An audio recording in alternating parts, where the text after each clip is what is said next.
একটা পুরুষের সতর হচ্ছে নাভি থেকে হাঁটু পর্যন্ত ঢেকে রাখা লাগবে। বিনা কারণে যদি এগুলোতে কাপড় না দেয় কেউ, তার কবিরা গুনাহ হবে। এক কথা বলেন না কেন? আর একজন মেয়ে লোকের সতর মুখমণ্ডল, হাতের কবজি আর পায়ের পাতা বাদ দিয়ে পুরা শরীর ঢেকে রাখা লাগবে।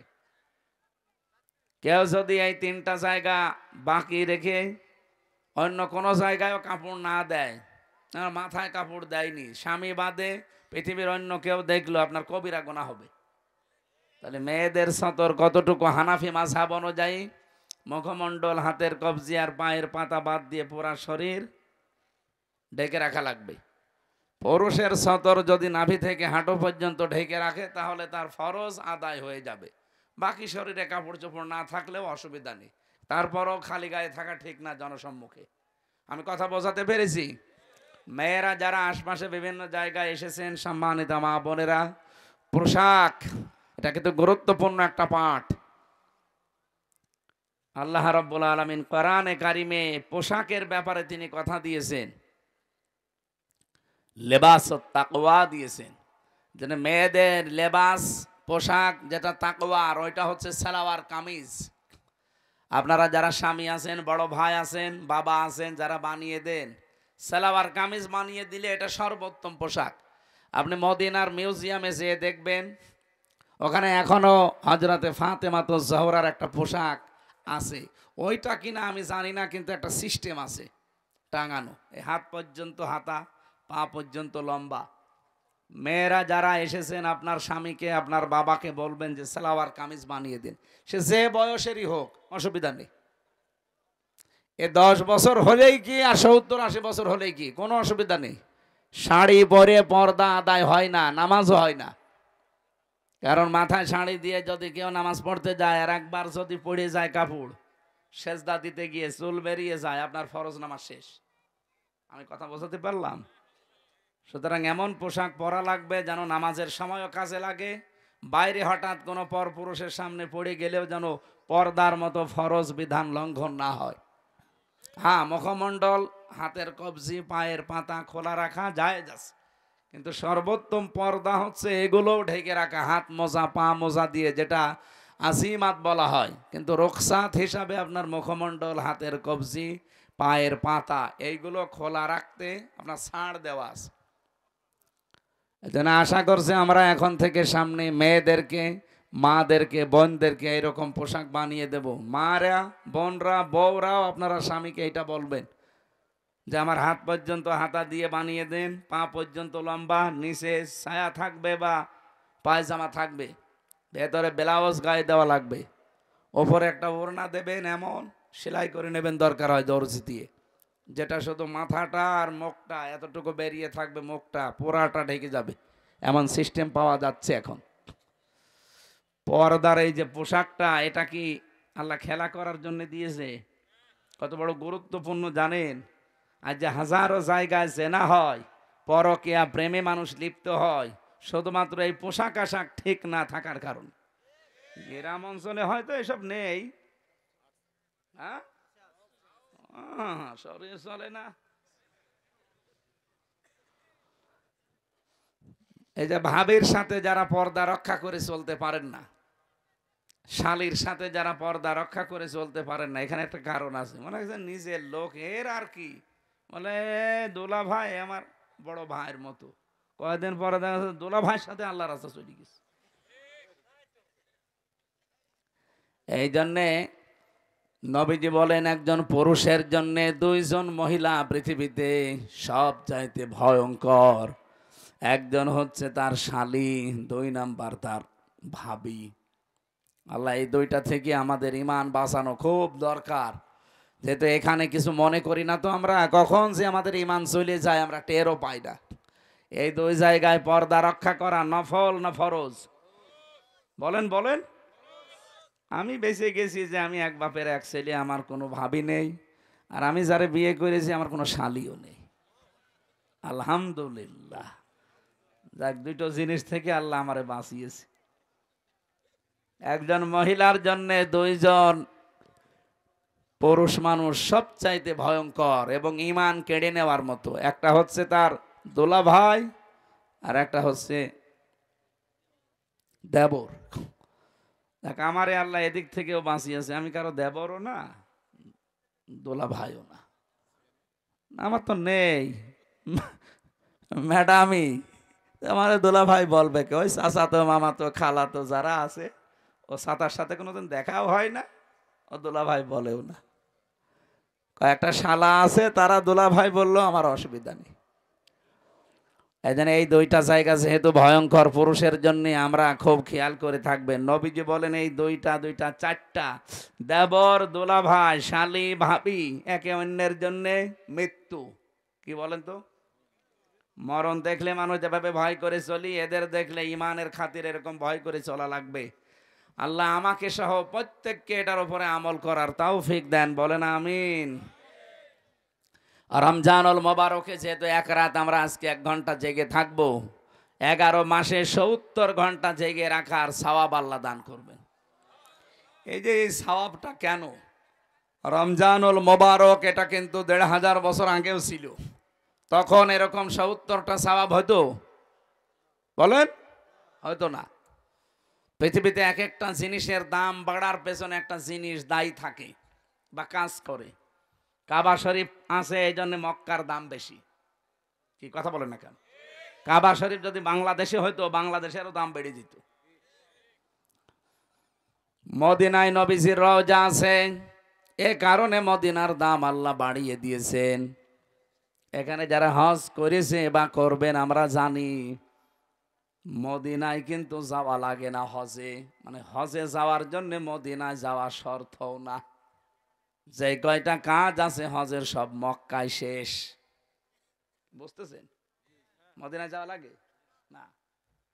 এরপরও পৃথিবীর যত মানুষ আছে যায়, আমি তো দেখেছি কোন মানুষ মদিনা না ঘুরে আসে না। আমি 16 সালে গিয়েছিলাম, আমি দেখেছি মানুষ অন্তত 40 ওয়াক্ত নামাজ, তার মানে 8 দিন, 50টা, এই 8টা দিন মদিনার মসজিদে, নবীর এই মসজিদে যেভাবেই হোক কাটায়। একটাই কারণ হচ্ছে সেখানে আমাদের নবী, যার সার্টিফিকেট ছাড়া, যার সিগনেচার ছাড়া কেউ জান্নাতে যাবেন না, সেই লোকটা ঘুমিয়ে আছে। মুহাম্মাদুর, জবান খুলে পড়েন, মুহাম্মাদুর রাসূলুল্লাহ। রমজানের দাম বাড়ার পেছনে একটা কারণ আছে, তার নাম রমজান। নাম কি? শাহরু রমাদান আল্লাযী উনজিলা ফীহিল কুরআন। আল্লাহ বলেন এই সেই রমজান মাস, যে মাসে কোরআন নাজিল করেছি। তার মানে আয়াত থেকে প্রমাণ হয় রমজান কিন্তু এর আগেও ছিল। রমজান মাসের দামটা বাড়ার পেছনে যে কারণে যে বললাম, আজকের মাহফিলে যারা এসেছেন 11 মাস 70টা মাহফিল শুনে যে সওয়াব পেয়েছেন, আজকে তাই পাবেন খালি রমজানের কারণে। কারণ রমজানে আল্লাহ কোরআন নাজিল করেছেন। রমজানের দাম বাড়ার পেছনে কারণ কি বুঝলাম? কোরআন। বলেন বলেন, আরো জোরে বলেন। স্বামীর দাম কিসের জন্য? স্ত্রীর কারণে। কি আপনার মনে হচ্ছে না? স্ত্রীর দাম কিসের কারণে? এই পৃথিবীতে যে সমস্ত মহিলাদের স্বামী আছে, পড়া কোরআন শরীফ খুঁজে দেখবেন তাদের নাম কিন্তু আল্লাহ কোরআনে দেয়নি। কি কথা বুঝতেছেন? আসিয়ার নাম আল্লাহ কোরআনে দেয়নি, কারণ কি? তার স্বামী ছিল, স্বামী ভালো হোক আর খারাপ হোক। হযরতে খাদিজাতুল কুবরার নাম কোরআনে আল্লাহ দেয়নি, তার স্বামী ছিল।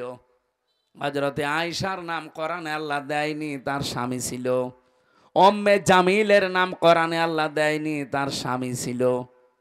কিন্তু যে সমস্ত মহিলাদের স্বামী নেই, ওই মহিলাদের নাম আপনি দেখবেন আল্লাহ কোরআনে উল্লেখ করেই দিয়েছেন। হযরতে মারিয়াম স্বামী ছিল? বলেন বলেন। তার নাম আল্লাহ কোরআনে শুধু দেয়নি তা না, পুরো একটা সূরা দিয়ে দিয়েছেন। রব্বুল আলামিন বলেন হযরতে মরিয়মের নাম একবার দুইবার না, কতবার কোরআনে উচ্চারণ আছে। কারণ পৃথিবীতে সবচাইতে গুরুত্বপূর্ণ একটা মেয়ে লোকের জীবনে যেটা স্বামী, সেটাই তার ছিল না।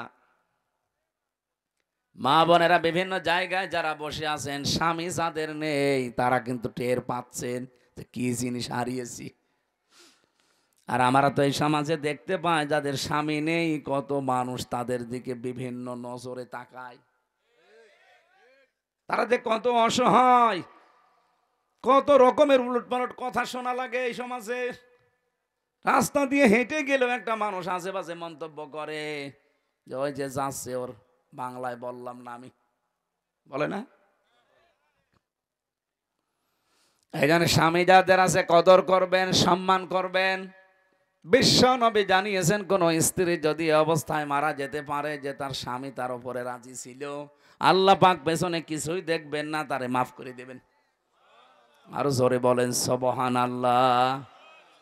মেয়ে লোকের দেখি না এইসব নেই, ও আরো গল্প করে মানুষের কাছে যে এলাকায় সবাই আমারে ভালো বলে, শুধু খোকার বাপ আমারে দেখতে পারে না। তোর এলাকায় সবাই ভালো বলার দরকার কি? ভালো বলা লাগবে তো এইটা। এক কথা বলেন না কেন? এই যদি তোরে ভালো না বলে, তামাম দুনিয়া ভালো বললেও আল্লাহ রাজি হবে না।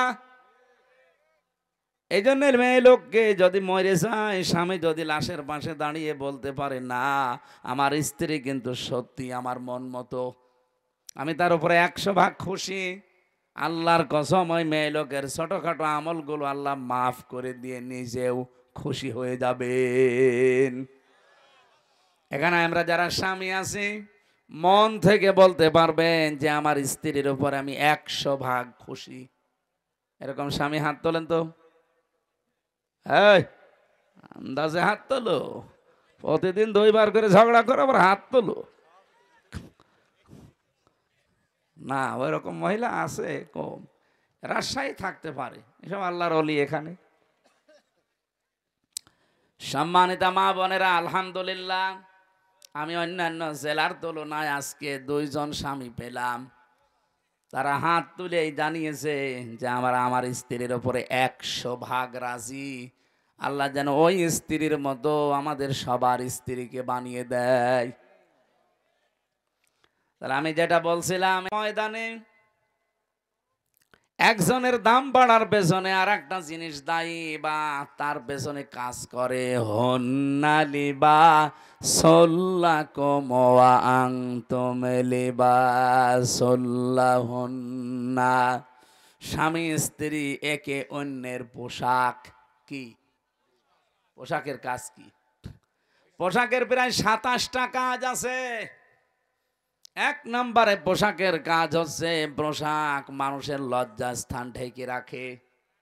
কথা বলে না কেন? স্বামী স্ত্রী 2জনের কিন্তু এই চরিত্র হওয়া লাগবে, একে অন্যের দোষ গোপন করে রাখবে। আর আমরা না, পরিবারের দোষ আরো বিভিন্ন জায়গায় একে অন্যেরটা বলে বেড়াই। 2 নম্বরে পোশাকের কাজ হচ্ছে, পোশাক মানুষের সম্মান বৃদ্ধি করে। বলেন তো, এখানে আমি যে পোশাক পরে এসেছি, এ কারণে আপনারা আমার উঠতে দিলেন। আমি যদি ন্যাংটা হয়ে আসতাম, যত বড় আমির হামজা হোক উঠতে দিতেন, বলতেন নাউজুবিল্লাহ আস্তাগফিরুল্লাহ। হযরতে শেখ সাদি রহমতুল্লাহ আলাইহি, ওনার কিতাব 2টা প্রসিদ্ধ কিতাব আছে, গুলিস্তা আর বস্তা। আমি পড়েছিলাম ওই জামানায়, এটা বাংলায় বের হয়েছিল, উর্দুতে আছে, ফার্সিতে আছে। ওই সময় যেহেতু উর্দু পড়তাম কওমি মাদ্রাসায়, গুলিস্তার বস্তা 2টা বই আমি মাঝে মাঝে পড়েছিলাম। একটা ঘটনা আমার মনে পড়ছে। উনি একবার ছেঁড়া জামা কাপড়, স্বাভাবিকভাবে থাকতেন এমনিতেই, কবি মানুষ তো, কবি যারা দেখবেন ওরা ওই রকমই থাকে, স্বাভাবিক জীবনযাপন করতেন, সেরকম হাই ফাই পোশাক পরতেন না। এক দাওয়াতে গিয়েছেন, মানুষ তারে চিনতে পারে নাই, খাবারও দিতে চায় না। অথচ পরে ওই অনুষ্ঠানে তিনি সেই রকম উন্নত পোশাক পরে, রাজকীয় পোশাক পরে এসেছেন। লোকজন মনে করছে কে না কে, তাড়াতাড়ি নিয়ে তারে খাবারে বসিয়েছে। যত রকমের খাবার তার প্লেটে দিয়ে বলছে নেন। মানে খাবার খাওয়া বাদ দিয়ে একটা একটা করে সব পকেটে তুলছে। লোকজন বলছে আপনি পাগল হয়ে গেছেন, বলে না পাগল তোমরা, এতক্ষণ পর্যন্ত আমি এসেছিলাম, সম্মান আমাকে করনি, করেছো আমার এই পোশাককে, এই জন্য পোশাককেই খাবার খাওয়াচ্ছে যে খা, আমার দাম নেই, দাম তো তোর। পোশাক এটা কিন্তু মানুষের দাম সম্মান মর্যাদা বাড়িয়ে দেয়। স্বামী স্ত্রীর সম্পর্ক হওয়া দরকার ঠিক ওই রকম। রব্বুল আলামিন এমনিতেই হন্না লিবাসুল লাকুম দেননি, ওয়া আনতুম লিবাসুল লাহুন্না। পৃথিবীর প্রতিটি জিনিসের পেছনে একজন দায়ী থাকে যে তাকে উপরে ওঠার জন্যে। মক্কার দাম যেহেতু কাবার জন্যে, মদিনার দাম নবীজির জন্যে। স্বামী স্ত্রীর দাম স্ত্রী স্বামী, স্বামী স্ত্রীর জন্যে। রমজানুল মোবারকের দাম হচ্ছে কোরআনের জন্যে। রব্বুল আলামিন বলেন এমন কোরআন আমি দিয়েছি হুদাল লিন্নাস, এটা মানুষকে হেদায়েত দেবে। কোরআনের সেই ক্ষমতা এখন আর নেই। আগেকার জামানায় যারা পীর সাহেব শুনতাম, বিভিন্ন দরবারে মানুষ যেত আল্লাহকে পাওয়ার জন্যে, তারা কোরআন শরীফ তুলে দিত, এই নেন আল্লাহকে পেয়ে যাবেন। তারা কোরআন পড়তো, বুঝতো আমার আল্লাহর পরিচয় তারা পেয়ে যেত। এখনকার জামানায় দেখি অধিকাংশ দরবারে সিস্টেম আর নেই। এখন গেলে কোরআন শরীফ আর দেয় না, জিকির দেয়, হো হো করবি যা। আপনি ব্রাহ্মণবাড়িয়া, চট্টগ্রাম, বিশেষ করে কুমিল্লা, এই লাইনগুলোতে আপনি যে দেখবেন যত দরবার আছে, অধিকাংশ দরবারে গেলে কোরআন শরীফ দেয় না। আমার তাহেরি ভাই এক পীর, ওখানে লেখা আছে আল্লামা পীর মুফতি গিয়াসউদ্দিন আত-তাহেরি রহমতুল্লাহ, ও তো মরেনি, রহমতুল্লাহ বলা ঠিক হবে না, মাদ্দাজিল্লুহুল আলিয়া। এর কাছে যারা যায় ওকে কোনোদিন কোরআন শরীফ তুলে দেবে, কারণ ও নিজেই দেখি কোরআন শরীফ পড়তে পারে না। ওর যা তেলাওয়াত, আমার ছোট মেয়েও হাসবে। কি আমি তো নিজে দু একটা শুনেছি, ওনার যা তেলাওয়াতের সিস্টেম, আমার ওই যে ছোট মেয়ে যেটা ফারিহা জান্নাত, ওইটাও হাসবে। এ পড়া হইল, আমার আব্বার পড়া মাঝে মাঝে শুনি তাই হাসে যে কি পড়ছে দাদা। কোরআন শরীফ পড়তে হলে যে নিয়ম নীতিগুলো আগে জানা লাগে, ওইটা আমার মেয়ে জানে, কিন্তু আমার বাবা জানে না। বাবা এই 64-65 বছর বয়সে এখন আবার নতুন করে আলিফ বা তা সা শিখতেছে। উনি আপনাদের মতো গ্রাম্য মানুষ, কৃষক, এতদিন হয়তো পড়েনি বা সে সময় দেয়নি। এখন এই বুড়ো বয়সে এসে আমি তা তাগিদ দিয়েছে যে পড়াই লাগবে, টাকা পয়সা খরচ হয় হোক, আপনাকে শেখা লাগবে মরণের আগে কোরআন। যেহেতু রমজানুল মোবারক এসে গেছে, এক মাসে হুজুরকে দরকার হয় আপনি রেখে দেন, এখন পড়তেছে। আশা করছি উনিও পারবে। পীরের দরবারে আগে গেলে তারা কোরআন তুলে দিত, মানুষ পড়ে পেয়েছে তো আল্লাহকে। এখন যেহেতু কোরআন দেয় না, এই জন্য আল্লাহকে অধিকাংশ দরবারে পায় না, পায় কি গাঁজা। আর কথা বলে না কেন? আপনি দেখছেন না এখন বিভিন্ন জায়গায় যৌথ বাহিনী রেড দিচ্ছে, অধিকাংশ দরবারগুলো আমি প্রায় 113টা দরবারেরই দেখলাম, এগুলো সব ব্যাঙ্গে গড়িয়ে দিয়েছে অলরেডি। কারণ এগুলো সব জেনা, ব্যভিচার আর গাঁজা খাওয়ার আড্ডাখানা। কোরআন শরীফের কোনো নিয়ম সেখানে পাওয়া যায় না, অথচ নাম কিন্তু পীরের দরবার, শাহেন শাহে দরবার। ওখানে আবার বছরে বছরে ওরস শরীফ হয়, নওরোজ শরীফ হয়, খসরোজ শরীফ হয়, গোসল শরীফ হয়। এক বছর পীর সাহেব গোসল করে না, ওই একদিন এসে গোসল করবে। ওই গোসলের পানি নিয়ে তার মুরিদের মা বোন ভাবি যা আছে সবাই আল্লাহর নাম নিয়ে নাকি খায় বিসমিল্লাহ বলে। নাউজুবিল্লাহ। এক বছর গোসল না করলে আমার মনে হয় ওর কাছে শয়তানও বেড়বে না। ওটা কি গন্ধ, পাটা তো কি। আর এই লোকেরে যদি গোসল করিয়ে সেই পানি, আমার মনে হয় পানির কাছেও যাওয়া ঠিক না। বলেন 2-3 দিন গোসল না করলে তা কেমন লাগে শরীরের ভেতর। আর শয়তান 1 বছর কত কিছু যে কত কিছু হয়, আমি নিচে নামলাম না। আমি যেটা বোঝাতে চাই, কোরআন আল্লাহ দিয়েছেন মানুষকে হেদায়েত দেওয়ার জন্য, সেই ক্ষমতা এখনো কোরআনের আছে। এই জন্য প্রথম আয়াত কি কোরআনের? দালিকালে কিতাবুলা রাইবা ফি। এই যে কিতাবের আগে আলিফ লাম আছে। আপনারা কি গল্প পেছনে আমার কানে আওয়াজ আসে, এটা বন্ধ করেন তো একটু।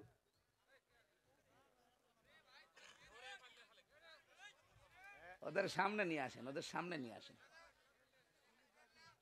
থাক। এই আপনারা আবার কি বিড়ি খেতে যাচ্ছেন নাকি? হ্যাঁ, রমজান মাসে, রমজানে ওপেনে দুই নিকৃষ্ট মহিলা বিড়ি খাচ্ছিল, কি আপনারা দেখেননি? এরা আবার এখন ফতোয়া বাজি করছে। স্বরাষ্ট্র উপদেষ্টার পদত্যাগ চাই। স্বরাষ্ট্র উপদেষ্টা যা বলেছে ঠিক বলেছে, যে পাবলিক প্লেসে আপনি রোজার মাসে ধূমপান করবেন, মানে এখনো পর্যন্ত আইন আছে যে 50 টাকা জরিমানা যদি ওপেনে কেউ সিগারেট খায়, বিড়ি খায়। নেই? আর ওরা মেয়ে লোক, ওকে মেয়ে লোক বলা যায়? ওর স্বামী যদি বিড়ি মিড়ি খায় তাও তো একটু হালকা মেনে নেওয়া যায়। আর ও শয়তান মহিলা, ওরে চিরে ফেলা দরকার শয়তানগুলো।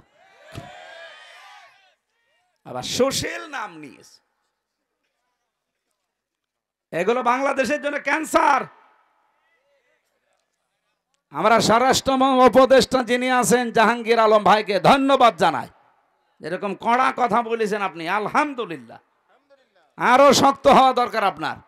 ঘোষণা দিয়েছে যেন কোনো চাঁদাবাজ, কোনো ছিনতাইকারী, কোনো ডাকাত, কোনো চোর ধরা পড়ে বিচার লাগবে না, সঙ্গে সঙ্গে বিসমিল্লাহি ওয়া আলা মিল্লাতি রাসূলিল্লাহ বলে মাটির নিচে দিয়ে দেবেন। মিনহা খলাকনাকুম বলার দরকার নেই, কারণ এগুলো সমাজের জন্য ক্যান্সার। আর এগুলো করছে কারা আমরা খুব ভালো করে জানি। এই মহিলা পালিয়ে যাওয়ার পর থেকে প্রায় 27টা কুলু তৈরি করেছে কি করে এই দেশকে অশান্ত করা যায়। যাওয়ার আগে আইজিপি কে বলে গিয়েছিল, আমি যাবার পর 1 মাসের ভেতরে বাংলাদেশের অবস্থা এমন করবা যেন দাঁড়িয়ে থাকতে না পারে। শয়তান, ওকে মহিলা শয়তান, শয়তান মহিলা এটা। আমরা কোরআনে কারিমের সূরা ইউসুফের তাফসীর পড়েছি, শয়তান 2 প্রকার, একটা মানুষ শয়তান আর একটা জিন শয়তান। কি? এই মানুষ শয়তানের ভেতরে আবার 2 প্রকার, একটা পুরুষ শয়তান, একটা মহিলা শয়তান। মহিলা শয়তান এত ভয়ঙ্কর, কোরআনে কারিমে আল্লাহ যেখানে মহিলাদের চক্রান্তের কথা দিয়েছেন সেখানে এমন নাম দিয়েছেন, ইন্না কাইদা কুন্না আযীম। আল্লাহ বলেন মেয়েদের চক্রান্ত বড় ভয়ঙ্কর। আযীম শব্দ যেখানে সেখানে আল্লাহ লাগান না। আমাদের নবীর চরিত্রে একবার লাগিয়েছেন, ওয়াইন্নাকা লাআলা খুলুকিন আযীম। এমন মহান চরিত্র আপনাকে দিয়েছি কিয়ামত পর্যন্ত মানুষের কুল কিনারায় পাবে না। এই জন্য আযীম এটা আল্লাহর নাম, যেখানে সেখানে আল্লাহ দেয় না। অথচ মেয়েদের চক্রান্ত এই কথা বলতে গিয়ে আমার আল্লাহ, এটা যদিও জুলাইখার নামে নাজিল হওয়া, কিন্তু কায়দা কন্যা এটা কিন্তু বহু বচন। এই কথা বুঝতেছেন? এই বহু বচন দেওয়ার কারণ কি? কারণ জুলাইখাই শুধু শেষ না, যুগে যুগে জুলাইখার এরকম হাজারো ভাই বোন আসবে দুনিয়ায়। কে বলেন? জুলাইখা যেমন ষড়যন্ত্র করেছিল নবীর বিরুদ্ধে, জুলাইখার বোন যারা আসবে কিয়ামত পর্যন্ত এরাও ষড়যন্ত্র করবে নবীর ওয়ারিসদের বিরুদ্ধে। সেরকম জুলাইখা আমরা একটা পেয়েছিলাম। আলেমদের নামে বদনাম দিয়েছে, আলেমরা নাকি ধর্ষক। আল্লামা সাইদির নামে পর্যন্ত ধর্ষণ মামলা দিয়েছে।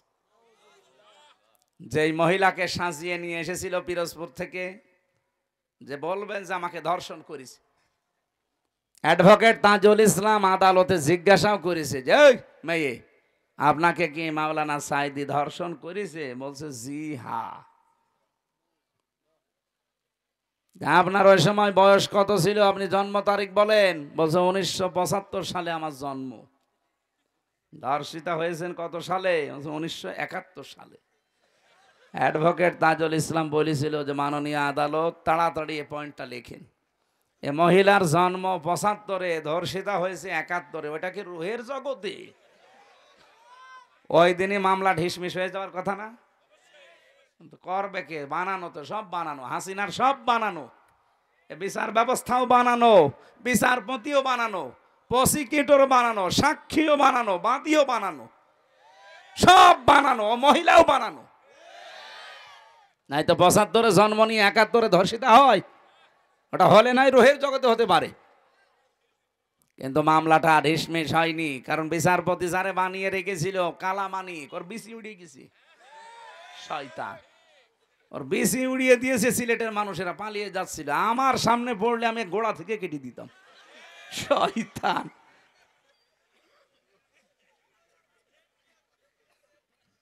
সেদিন আমার গাজীপুরে মাহফিল ছিল, আমি সেই রুমে ছিলাম, ফাঁসির কন্ডেম ছেলে, ওর পাশের রুমে আমি ছিলাম ১৬ নম্বরে, ১৫ নম্বরে, ওনাকে এখন ১৬ নম্বরে আছে। কারারক্ষী আমার বলছে, হুজুর ওই শয়তান আমার আন্ডারে আছে। আমি বললাম খাবার খুব কম করে দেবেন। বলছে ওর বিসি উড়িয়ে গেছে। যাক, ও বিসি দিয়ে কি করবে, ওর বিসির কোনো কাজ আছে? শয়তান। আল্লামা সাইদিকে বলে ফাঁসি দিতে পারলাম না, এই জন্য আমার জীবনের বড় আফসোস। ওরে পিটিয়ে মেরে ফেলা দরকার। শয়তান কলার পাতায় শুয়েছিল। কে কথা বলেন? কি দৃশ্য দেখেছেন? কলার পাতায় শুয়ে থাকার সময় মাথায় আবার টুপি দিয়েছে। শয়তান যাতে মাতাল হলো তালে ঠিক ছিল। কলার পাতায় তো শুয়ে আছে, মাথায় টুপি দিয়েছে, আর বেল্ট কি মাজা চলে না, আবার বেল্ট দিয়েছে। গলায় গামছা দিয়ে টানতে টানতে নিয়ে আসছিল সিলেটের মানুষগুলো। কত মানুষ ডিম মারছিল, পচা ডিম। দেখেন না আদালতে?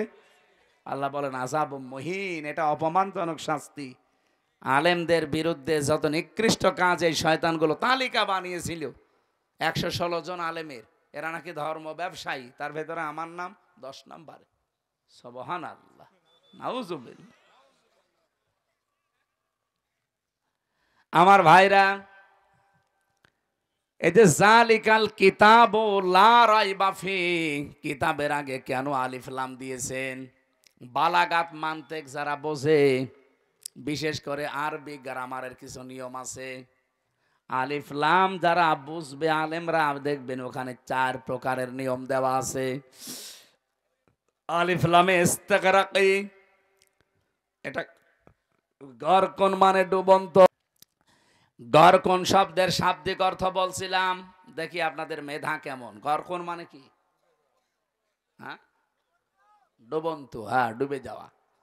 এখানে যে আলিফ লাম আল্লাহ দিয়েছেন, আল্লাহ রাব্বুল আলামিন এই আলিফ লামকে গরকুন বলেননি। হ্যাঁ, আলহামদুলিল্লাহি রাব্বিল আলামিন, ওখানেও আলিফ লাম আছে হামদের আগে, ওইটা কিন্তু আলিফ লামে ইস্তিগরাকি।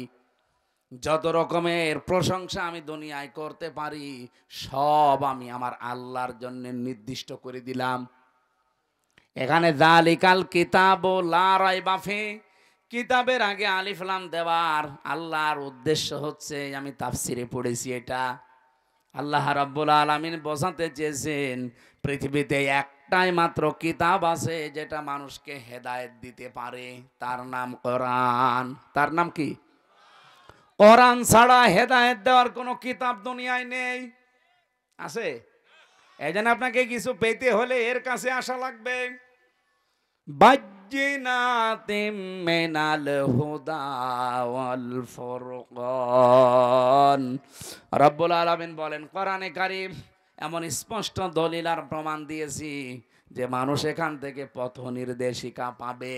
অল ফুরকান, হক আর বাতিল পার্থক্যকারী একটা কিতাব। ও রাজশাহীবাসী, আপনি যদি এই রমজানে কোরআন পেলেন, রোজা রাখলেন, বাকি সামনের জীবনে যদি হক আর বাতিল পার্থক্য করে জীবন কাটাতে না পারেন, আপনার কাছে রমজান আসা না আসা সমান। আমি আশা করছি কথা বোঝাতে পেরেছি। এটাই আসল কথা আজকের। আল ফুরকান, সত্য মিথ্যা পার্থক্য করে বাকি জীবন চালানো লাগবে। আর কতদিন এভাবে না বোঝার ভান করে থাকবেন? রমজানও পাচ্ছেন প্রতি বছরে বছরে, কোরআনও আছে আপনার কাছে, হক আর বাতিল কোনটার সামনে এটা দেখে যদি জীবন চালাতে না পারেন, আপনার জীবন ব্যর্থ। আজকে থেকে সিদ্ধান্ত নিয়ে যাওয়া লাগবে, কোরআন আমি বুঝতে চেষ্টা চালাবো, শিক্ষা চেষ্টা চালাবো। এমন ভাবে বুঝবো শিখবো যেন হক আর বাতিল সামনে কোনটা আমি পার্থক্য করে নিতে পারি। বলেন সুবহানাল্লাহ। আমার তেলাওয়াত কি তো আয়াত ছিল সূরা বাকারার 183 নাম্বার আয়াত। ইমানদারকে আল্লাহ ডাক দিয়ে জানিয়েছেন, ইয়া আইয়ুহাল্লাযীনা আমানু কুতিবা আলাইকুমুস সিয়াম। ইমানদারের আমি তোমাদের উপরে রোজা লিখে দিলাম, কামা কুতিবা আলাল্লাযীনা মিন ক্বাবলিকুম, তোমাদের পূর্বে যত জাতি পাঠিয়েছি, যত নবী, প্রত্যেকের উপরে রোজা কিন্তু ফরজ ছিল। হ্যাঁ, তাদের সিস্টেম আলাদা ছিল, তাদের মাস আলাদা ছিল। হযরতে মুসা নবী রোজা রাখতেন যেদিন তিনি পার হয়েছিলেন ফেরাউনের কবল থেকে ওই দরিয়া, ওটা মুহররমের 1 তারিখ 10 তারিখে তিনি রোজা রাখতেন। হযরত ইব্রাহিম আলাইহিস সালাম রোজা রাখতেন, যিনি আগুন থেকে মুক্ত হয়েছিলেন মুহররমের 10 তারিখে। হযরত নূহ আলাইহিস সালাম রোজা রাখতেন যেই দিন তিনি যদি পাহাড়ে তার নৌকা, তার কিস্তি ভেড়াতে পেরেছিলেন মুহররমের 10 তারিখে। অন্যান্য যত নবীর জীবনী পড়েছি, কোন নবীকে আল্লাহ রোজা দিতে বাদ দেননি, প্রত্যেককে রোজা দিয়েছেন। হ্যাঁ, হয়তো তাদের বছরে 1 দিন 2 দিন 3 দিন এরকম ছিল, তা আমাদেরকে আমার আল্লাহ রোজা দিয়েছেন বছরে 1 2 3 3 দিন না, 1 মাস। কতদিন? এটার যতগুলো উপকার আছে তার অন্যতম উপকার হচ্ছে অটোফেজি। নাম শুনেছেন? অটোফেজি এই 2017 সালে আবিষ্কার করেছে জাপানের একজন বিজ্ঞানী, স্বাস্থ্য বিজ্ঞানী, উনি নোবেল পেয়েছেন 2017 সালে। এই তথ্যটা দিয়েছেন ইউশোনারি ওসামি। এই লোকটা জানিয়েছে আমাদের শরীরের ভেতরে 2 কোটি কোষ আছে। একাধারে যদি মানুষ 12 মাস খাবার খেতেই থাকে, বন্ধ না করে খাবার খাওয়া, তাহলে এই শরীরের ভেতরে আরো আশপাশে কিছু বৃদ্ধি হয় কোষ। এই যে ফসল যারা চাষ করে, ফসলে আমার মনে হয় কত কিছু দেওয়ার পরও ফসল ভালো হয় না, কিন্তু পরগাছা আগাছা ওকে কিছু দেওয়া লাগে, ওই এমনি বাড়তে থাকে শরীরের ভেতরে। ঠিক কোষ আল্লাহ দিয়েছেন 2 কোটি, এগুলো আমাদের শরীরকে কন্ট্রোল করে। কারণ রক্ত আছে আমার শরীরে, আপনার শরীরে 5 কেজি থেকে 5.5 কেজি। এই 5.5 কেজি রক্তকে পুরা শরীরে কন্ট্রোল করছে। এই কোষগুলো যদি না থাকে, 5 প্রকার ক্যান্সার দেখা দেবে যদি ওই কোষ বৃদ্ধি হতেই থাকে। 2 নম্বরে টিউমার বৃদ্ধি হবে। যারা 11-12 মাস একাধারে খেতেই থাকে, তাদের এই 2টা রোগ বেশি হওয়ার সম্ভাবনা, কারণ ওই কোষগুলো বাড়তে থাকে। উনি চিন্তা করলেন আল্লাহর দেওয়া, মানে কি গড, ওরা তো গড বলে, গডের দেওয়া কোষ বাদ দিয়ে বাকি যে কোষগুলো আছে এইগুলো কি করে নষ্ট করা যায়।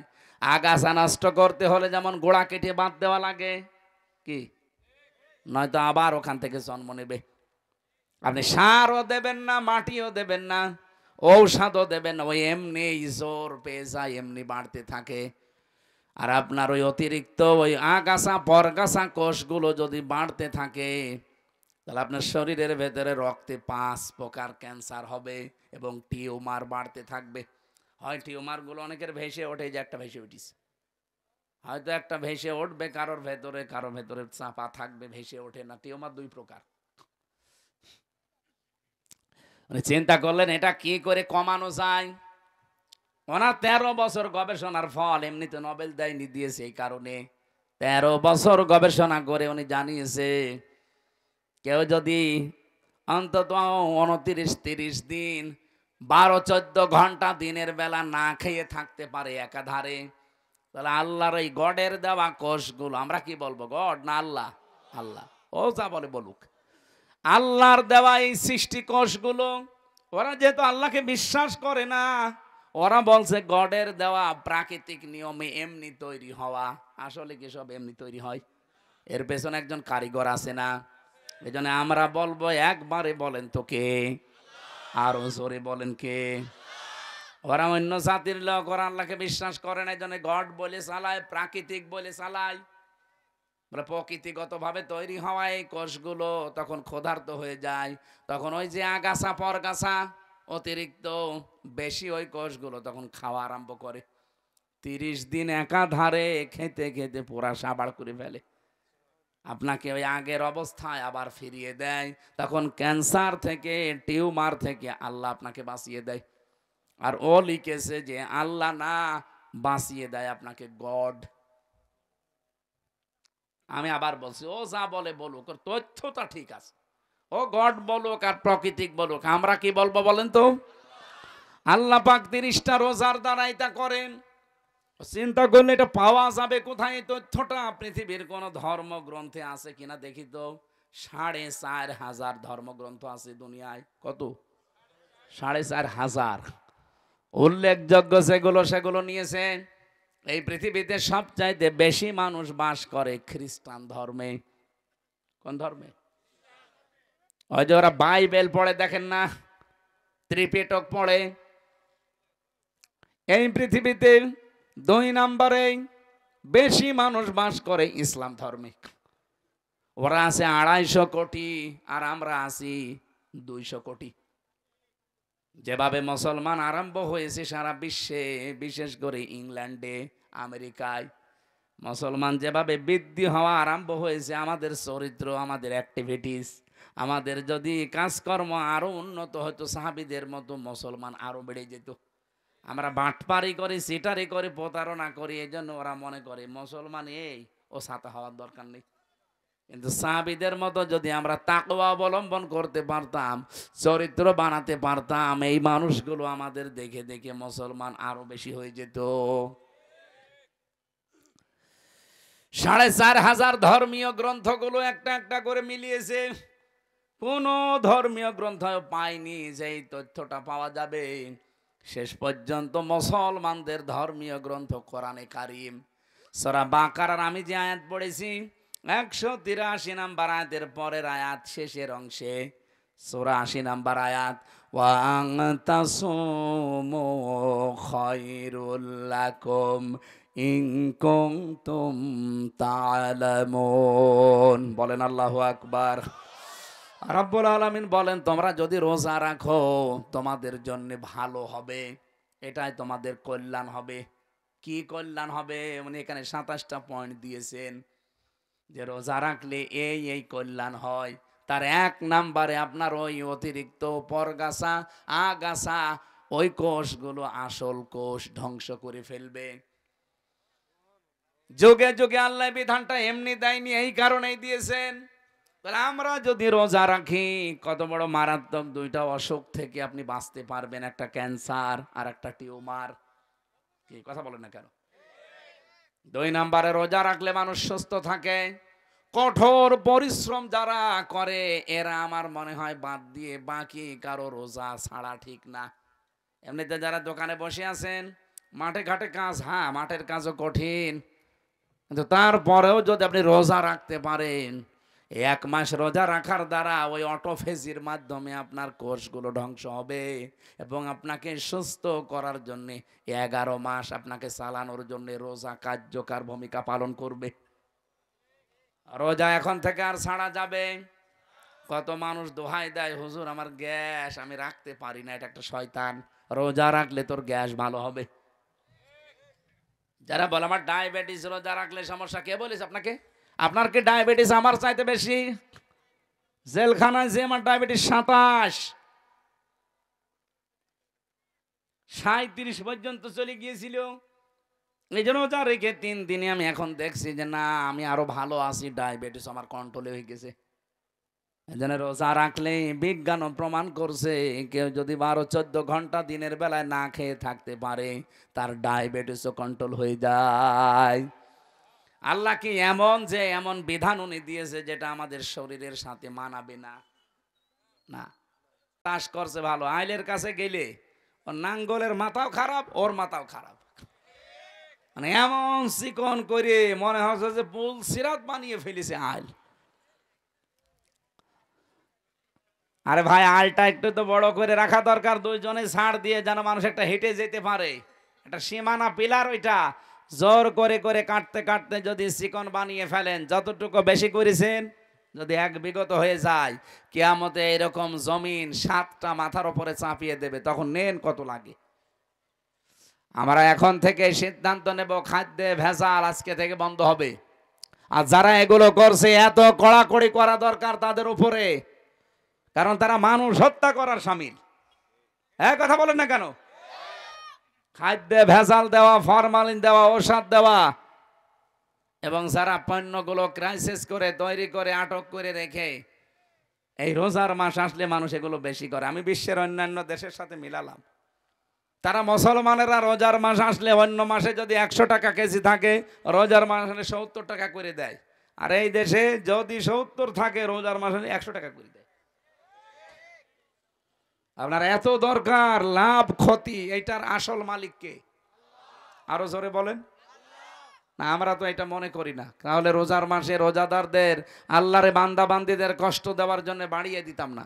মনে করে না আমার লাভ বেশি করা লাগবে। আরে ভাই, লাভ আপনার হবে 170-এর জায়গায় 100 টাকা, 70-এর জায়গায় 100 টাকা নিয়ে আসবেন, এদিকে আর এক রাস্তা খুলে দেবে আল্লাহ, 200 টাকা চলে যাবে। মাথার ভেতরে যেগুলো আছে, একটা যদি নাট বল্টু ঢিল হয়ে যায়, আপনি টের পাচ্ছেন, শেষে 100 না, ওরকম 1000-100 যাবে। কম্পিউটারে দেখলাম মাথার ভেতরে আছে ফ্রন্টাল লব, অক্সিপিটাল লব, প্যারাইটাল লব, টেম্পোরাল লব, মোটর কর্টেক্স, সেন্সরি কর্টেক্স, লব 70,000 তার দিয়ে, রক দিয়ে আল্লাহ পুরা মাথাটা পুরা শরীরের সাথে কন্ট্রোল করছে। বিজ্ঞান এখন দেখাচ্ছে যদি একটা তার অকেজ হয়ে যায়, হামজা পাগল হয়ে যাবে, ও নিজের পায়খানা নিজে খাবে। আপনি কার দিকে ভরসা করে জোর করেন বলেন? আল্লাহর বিধান বাদ দিয়ে আপনি আন্দাজে উপায় করছেন, এগুলো থাকবে? থাকবে না। এই জন্য খাদ্যে ভেজাল, ফরমালিন এগুলো মুক্ত হওয়া দরকার। এই মুহূর্তে সিদ্ধান্ত নেওয়া লাগবে। রোজা এসেছে এগুলো দেওয়ার জন্য। কামা কুতিবা আলাল্লাযীনা মিন ক্বাবলিকুম, এর পূর্বে যত জাতি তাদেরকে রোজার এই শিক্ষায় ছিল। নবীজি বললেন আমি তো আনন্দেই ছিলাম। মুসা নবী আমাকে বলছে আপনি কমান, পারবেন আপনার উম্মত। আমি বারবার গিয়েছি, আল্লাহ কমিয়েছে, শেষে 1 মাস।